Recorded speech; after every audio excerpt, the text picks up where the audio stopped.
For 15 years, he mopped their floors in silence. What they didn't know was that every night shift, every ignored conversation, every dismissive comment was being documented by the man who actually owned the company.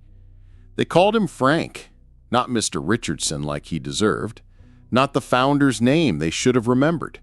Just Frank, the overweight janitor with the pot belly and salt and pepper hair who arrived at 5:45 a.m., long before their entitled faces showed up to collect paychecks from a company he built. But here's what's going to shock you. Stick around, because what happens next will make you question everyone you've ever overlooked. Picture this: Birmingham, Alabama, Meridian Technologies headquarters. 8 floors of glass and marble where men in $1,000 suits make decisions about people they've never met.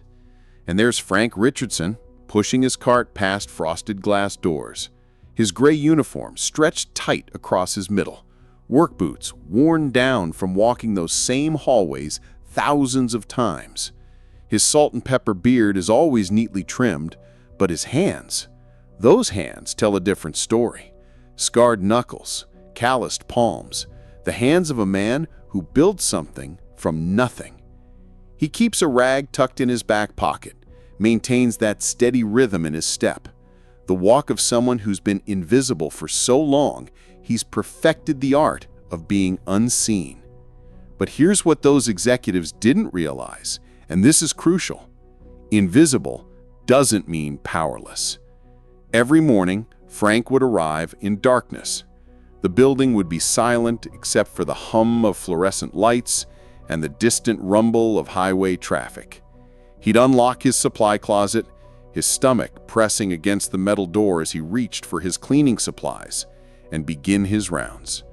3rd floor accounting, 5th floor marketing, 7th floor executive suites. And he'd listen. Oh, how he'd listen.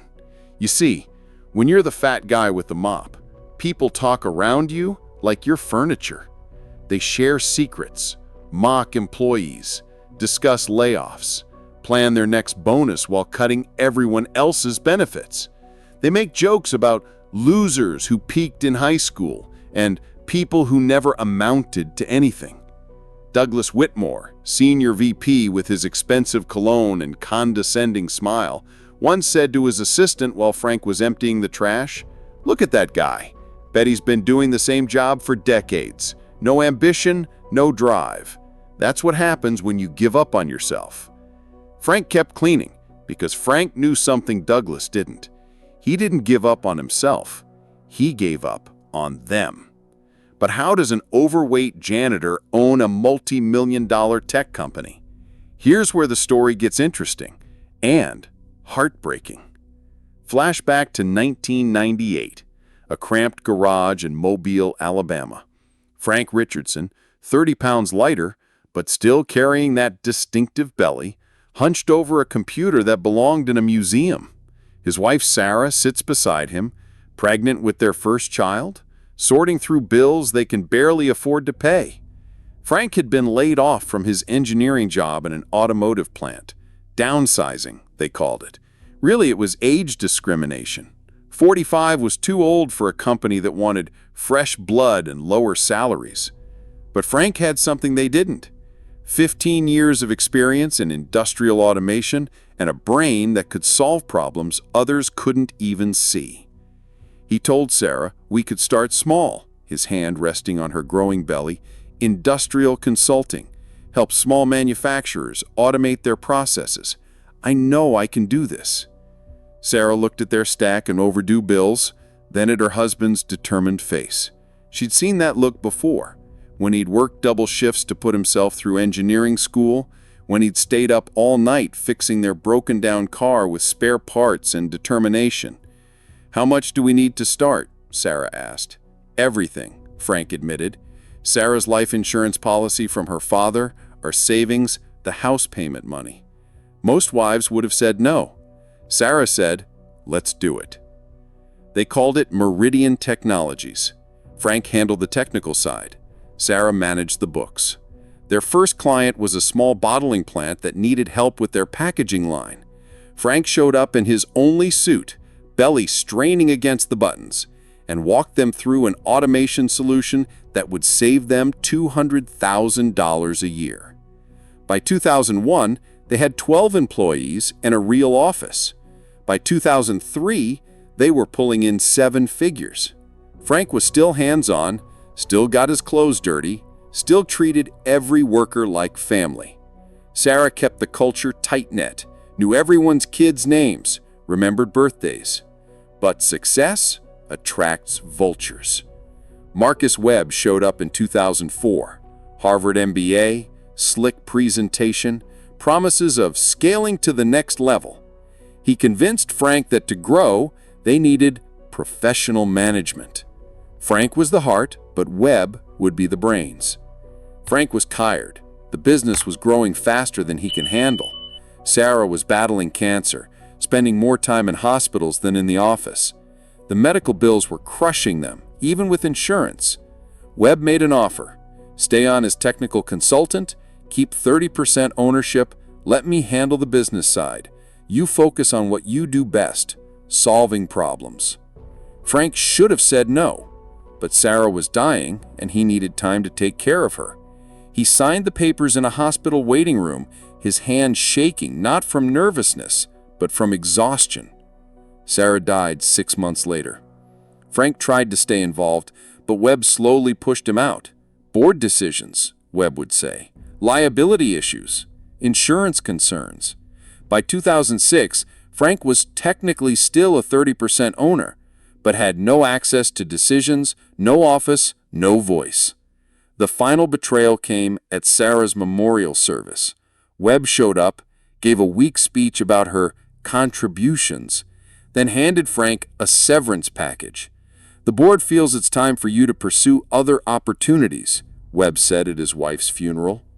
Frank wanted to fight, wanted to lawyer up, expose the backstabbing, reclaim what was his. But grief has a way of stealing your fight. He was 52 years old, overweight, broke, and broken. So he did what broken men do. He disappeared. But not completely. 3 months after Sarah's funeral, Frank saw a job posting. Night janitor, Meridian Technologies, health benefits included. He stared at that posting for an hour. His own company, his own building. Now they were offering him minimum wage to clean the offices where he used to make million-dollar decisions. Frank applied under a different name, Frank Morris instead of Frank Richardson, listed a fake address, gave a friend as a reference. The hiring manager didn't recognize him. Frank had gained 40 pounds since Sarah's death. His hair had gone completely gray, and grief had aged him a decade. He got the job. His first night back in his own building, Frank stood in the lobby and almost walked out. The walls were covered with photos of company milestones, but every picture of him had been removed. His innovations were credited to the engineering team. His patents were listed under company ownership with no individual recognition. They had erased him from his own legacy. That's when Frank made a decision that would change everything. He wasn't there to clean. He was there to document. Every conversation overheard, every illegal decision witnessed, every employee mistreated, every corner cut ignored. Frank began keeping records. Not in a company computer, they'd find that. Not on his phone, too risky. Frank went old school. A composition notebook, the kind kids use in elementary school. He kept it in his car, wrote in it during breaks, and documented everything in careful handwriting. Date, time, location, witnesses, exact quotes. March 15, 2007. Webb to CFO Martinez. Cut the overtime budget by 30%. If they don't like it, they can find other jobs. There's 10 guys for every position. April 2nd, 2007. Witnessed Martinez ordering false safety inspection reports. Actual inspector never showed up. Documents filed anyway. May 18th, 2007. Webb bragged to a client about getting rid of dead weight, referring to 3 employees fired for asking about missing pension contributions. Frank wasn't just cleaning floors. He was building a case. But documentation wasn't enough. Frank needed leverage, real leverage. And that's when he remembered something Sarah had insisted on when they first incorporated, a clause she'd written into the original partnership agreement, buried in legal language that Webb's lawyers had apparently missed. If Frank could prove gross mismanagement and violation of fiduciary duty, he could call for a complete audit of company finances and potentially void any agreements made under duress. Frank had been emotionally compromised when he signed that severance package. His lawyer, Sarah's brother Marcus, had warned him not to sign anything while grieving. It started with a computer virus. Some junior executive had clicked on a suspicious email, and the IT department was running around like chickens with their heads cut off, trying to contain the damage. In the chaos, they'd left administrator passwords taped to monitors, security protocols abandoned, and sensitive systems wide open. Frank worked the graveyard shift that night. While the IT team slept off their crisis, Frank methodically photographed financial records, personnel files, and internal emails. His phone had become a digital evidence locker. What he found made his stomach turn. Webb wasn't just running Frank's company into the ground. He was stealing from it. Phantom employees collecting paychecks, vendor kickbacks, inflated contracts with companies Webb secretly owned. The man had turned Meridian Technologies into his personal ATM. But it got worse. The safety violations Frank had witnessed weren't isolated incidents. Webb was systematically cutting safety budgets, ignoring OSHA requirements, and falsifying inspection reports. 3 workers had been injured in the past year due to faulty equipment that should have been replaced. One of them was a kid named Tommy Martinez, 23 years old, fresh out of trade school. A hydraulic lift had failed because routine maintenance had been delayed for cost reasons. Tommy spent 6 weeks in the hospital with a crushed pelvis. Workers' comp fought the claim, saying it was operator error. Frank had seen the maintenance records. The lift had been overdue for service by 8 months. That night, Frank sat in his car in the empty parking lot, staring at the photos on his phone. This wasn't just about his stolen company anymore. This was about people getting hurt while Webb lined his pockets. Frank made another decision. He wasn't just going to expose Webb, he was going to destroy him. But Frank needed help, the kind of help that only comes from people who've been burned as badly as he had. That's when Frank started really talking to his fellow employees, not as their boss. They didn't know he'd ever been that. Just as Frank, the janitor who'd been around long enough to see how things really worked. Maria Santos, the night security guard, told him about the time she'd reported a break-in attempt and Webb had accused her of crying wolf to get overtime pay. She'd been working there for 8 years, never missed a shift, and Webb had written her up for poor judgment. David Chen, the warehouse supervisor, confided that he'd been asking for better safety equipment for 2 years. They keep saying budget's tight, David said, but Webb just bought his 3rd vacation home. Jennifer Walsh, the receptionist, mentioned that she'd been handling Webb's personal appointments during company time, booking his golf games and managing his dating life. "I feel like his personal secretary," she said, "but I'm paid to answer company phones." Each conversation gave Frank another piece of the puzzle. Webb wasn't just stealing money, he was stealing dignity, treating employees like servants, cutting corners that put lives at risk, and building his wealth on the backs of people who trusted him. Frank documented it all, every conversation, every complaint, every instance of abuse. His notebooks had become a catalog of corporate corruption. But Frank's most important discovery came from an unexpected source. the shredded documents in Webb's office trash. Frank had always been meticulous about emptying trash cans, but he'd never paid attention to what was in them. One night, he noticed Webb's shredder had jammed, leaving several documents only partially destroyed. Frank carefully extracted them, took them home, and spent hours taping the pieces back together like a jigsaw puzzle. What he found was a smoking gun.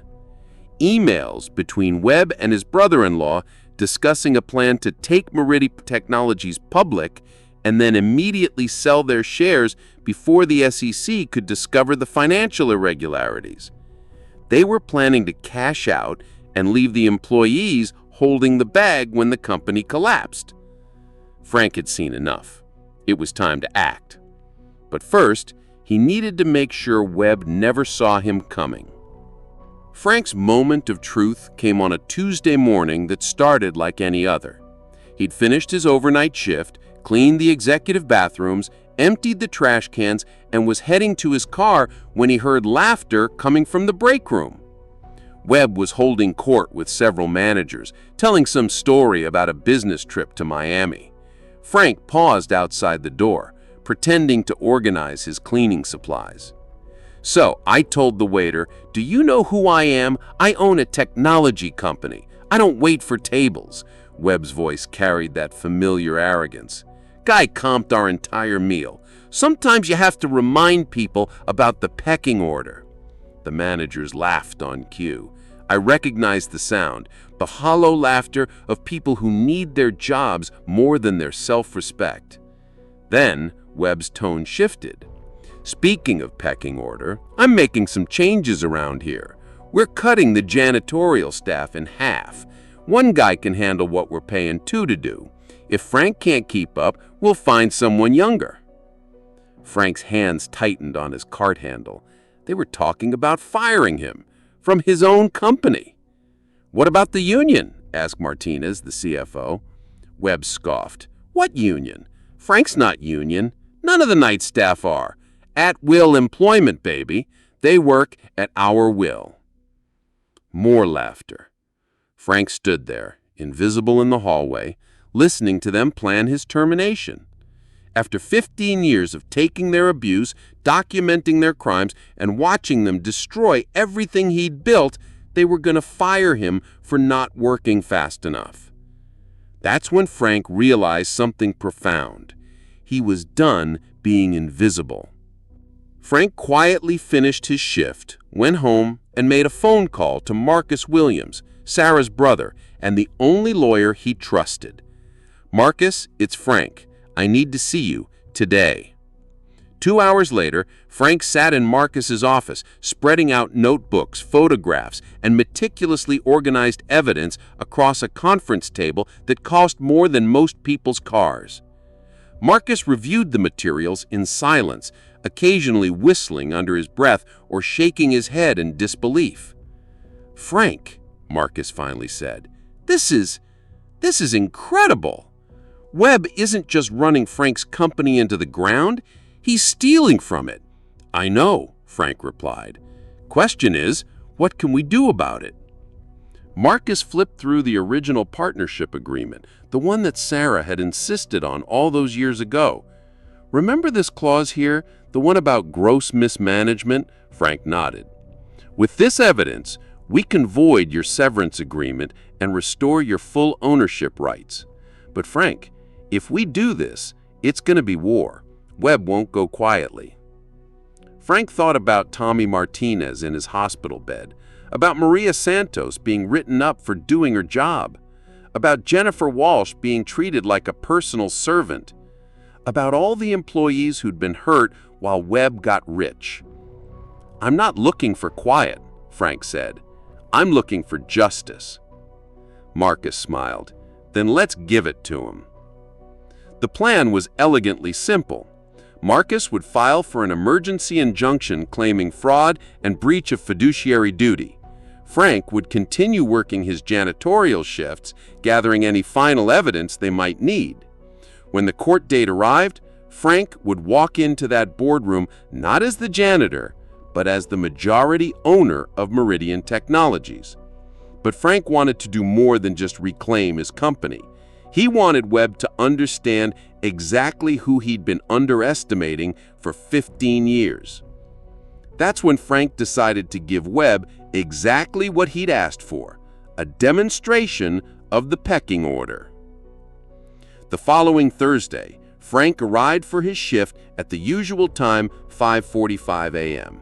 But instead of his gray uniform, he wore a navy blue suit, the same suit he'd worn to his first business meeting 25 years ago. It still fit, though it was snug around his middle. He walked past the security desk where Maria was working the overnight shift. She did a double take. "Frank, what's with the suit? You got a job interview?" Frank smiled. "Something like that." He took the elevator to the 8th floor, walked past the executive offices where Webb would arrive in a few hours, and sat down in the conference room where the monthly board meeting was scheduled for 8 a.m. Frank waited. At 7:59, Webb walked in with his usual swagger, expensive coffee in hand, already talking on his phone about some deal he was making. When he saw Frank sitting at the conference table, he froze. "What the hell are you doing here?" Webb demanded. "The meeting's not for an hour, and you're supposed to be mopping floors, not sitting at my table." Frank looked up calmly. "Actually, Marcus, it's not your table. It never was." Webb's face reddened. "Are you having some kind of breakdown? Get back to work before I fire you on the spot." "You can't fire me," Frank said quietly, "because I don't work for you. I never did." The other board members. That's when Marcus Williams walked in, briefcase in hand, followed by two men in suits who clearly weren't there to clean anything. "Good morning, gentlemen," Marcus announced. "I'm Marcus Williams, legal counsel for Frank Richardson, majority owner of Meridian Technologies." The room went silent. Webb's coffee cup clattered to the table. "That's impossible. Frank Richardson sold his shares years ago." Marcus opened his briefcase and began distributing documents. Mr. Richardson signed those agreements under emotional duress following his wife's death. Given the evidence of fraud and gross mismanagement we've uncovered, those agreements are null and void. Frank stood up slowly, his hands steady now, his voice clear. "For 15 years, I cleaned these offices. I emptied your trash cans. I listened to your conversations. I watched you steal from my employees, cut corners that put people in the hospital, and turn my company into your personal piggy bank." Webb's face had gone pale. "You're Frank Morris, the janitor." "Frank Richardson," Frank corrected. "The founder, the man you erased from every photo, every company history, every record of what this place used to be." Frank pulled out one of his notebooks. "Did you know I've been documenting everything? Every illegal decision, every safety violation, every time you've stolen from this company?" He opened the notebook to a random page. March 15th, 2019. You told Martinez to falsify the workers' comp claim for Tommy Martinez. You said, and I quote, "Kid should have been more careful. Why should we pay for his stupidity?" Martinez shifted uncomfortably in his chair. Frank flipped to another page. June 3rd, 2020. You bragged to Jennifer about buying your lake house with money from the Phantom Employee Scheme. You said it was your retirement fund and the IRS would never figure it out. Jennifer Craig looked like she was about to be sick. "Should I keep going?" Frank asked. "Because I have 15 years of this." Webb tried to regain his composure. This is some kind of setup. You can't just walk in here and—" "I actually can," Frank interrupted, "because according to the original partnership agreement, the one your lawyers apparently never read, I retain the right to call for a vote of no confidence in management if I could prove gross mismanagement. Marcus placed a legal document on the table. This is a court order freezing all company assets pending investigation of fraud charges. Mr. Webb, you're also being served with a personal lawsuit for theft, fraud, and breach of fiduciary duty. One of the men in suits stepped forward. Marcus Webb, you're under arrest for corporate fraud and embezzlement. As the handcuffs clicked into place, Webb stared at Frank in disbelief. You're just a janitor. You're nobody. Frank walked over to Webb, close enough that only he could hear. I was never the janitor, Marcus. I was the owner, waiting for you to hang yourself with your own rope. As security led Webb away, Frank turned to address the remaining board members. Effective immediately, I'm resuming my role as CEO of Meridian Technologies. Your first assignment is to draft a plan for making things right with every employee who's been hurt by the policies of the last 15 years. He looked at Martinez, starting with full medical coverage for Tommy Martinez and a formal apology. Frank sat down in the chair at the head of the table, the chair he'd paid for, in the building he'd built, running the company he'd created. Now, he said, let's talk about how we're going to fix this place. The news spread through Meridian Technologies like wildfire. By noon, everyone knew the overweight janitor with the salt and pepper beard was actually the founder and rightful owner of the company. Frank spent his first day as the revealed CEO doing something Webb had never done, walking the floors and talking to employees. He found Maria Santos in the security office still shaking her head in disbelief. You're really him. You're really Frank Richardson. I'm really him. And Maria, I owe you an apology. You've been protecting my building for 8 years, and I never properly thanked you. You thanked me every night. You were the only one who ever said good morning when I was leaving. He visited the warehouse where David Chen was explaining to his crew that their safety equipment requests had been approved, all of them, retroactive to when they were first submitted. Mr. Richardson, I don't understand. Why did you? David, I needed to see what this place had become. I needed to understand how far we'd fallen so I could figure out how to build us back up. But Frank's most important stop was the hospital, where Tommy Martinez was still recovering from his injuries. He knocked on the door, still wearing his work clothes because he'd come straight from the company. Tommy, I'm Frank Richardson. I own Meridian Technologies.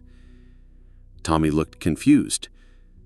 I thought you were the janitor. I was, but I was always the owner too. Frank pulled up a chair. Tommy, what happened to you should never have happened. The lift that hurt you was overdue for maintenance because Marcus Webb cut the safety budget to pad his own bonuses. Tommy's eyes filled with tears. They told me it was my fault, that I didn't follow procedures.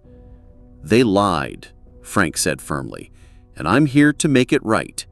Full medical coverage, disability pay, and when you're ready to come back, you'll have a job waiting. Not because I have to, but because you're part of our family. Frank reached into his pocket and pulled out an envelope. This is a check for the wages you've lost, plus interest. It's not enough to make up for what you've been through, but it's a start. Tommy stared at the check, then at Frank.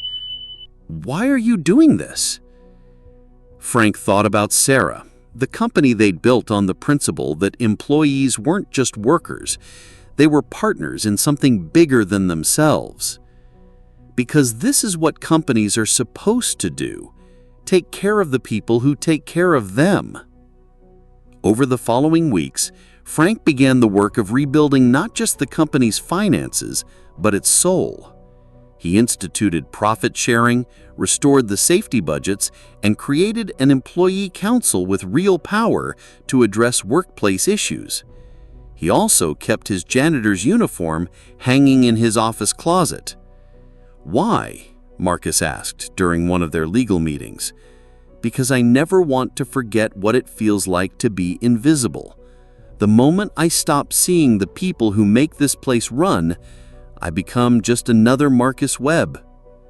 6 months later, Frank stood in the same hallway where Webb had once mocked him, where executives had made jokes about his weight, his age, his lack of ambition. The building looked the same, but it felt different. People smiled more. The conversations were different. Less fear, more hope. The photos on the walls included everyone now, not just the executives.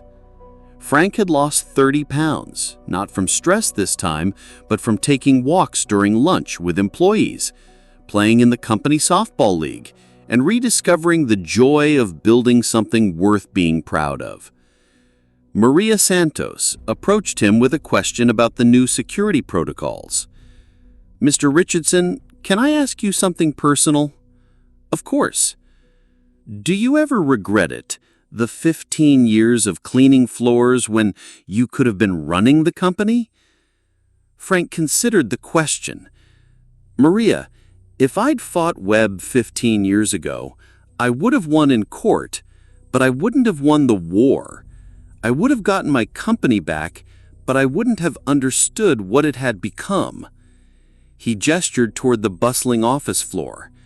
"Those 15 years taught me something I never would have learned from the executive suite, the difference between being the boss and being a leader." He pulled out his old janitor's notebook, filled with years of documented conversations and observations. "Every entry in here is a reminder that the people doing the real work are the ones who see the real problems. When you're up in the executive suite, you only see spreadsheets and reports. When you're down here," Frank tapped the notebook, "you see the truth." Maria smiled.